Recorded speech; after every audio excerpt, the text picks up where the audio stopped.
प्रणाम सबके। घर पछुअरवा में नबी एक पोखरी, चारू कात लागल से मार हे। घर पछुअरवा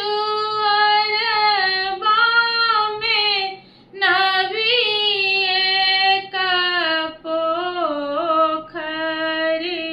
चारू कात लागल से मार हे। ताही पोखर नह गेला दुल्हा सुंदर, दुल्हा मारी लेला रे हुआ बुआरी हे। कहाँ गेली किए भेली कन्या बती सुहवे हे। लिया लिया रे हुआ बुआरी हे। मारलों से मारलों प्रभु, आब जुनी मारू, हमरो सा नहीं हत बनल हे।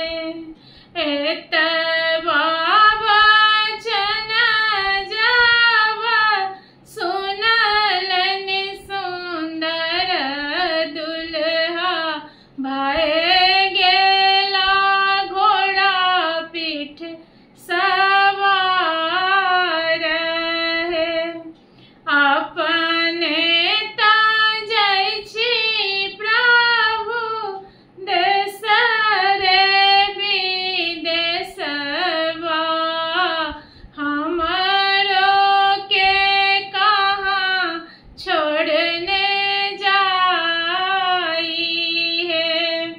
नहिरा में छथि धानी, माए बाप भैया, ससुरा में छोट दिया रहे। किया करथिन आहे प्रभु, माए बाप भैया, किया करथिन छोट दिया रहे।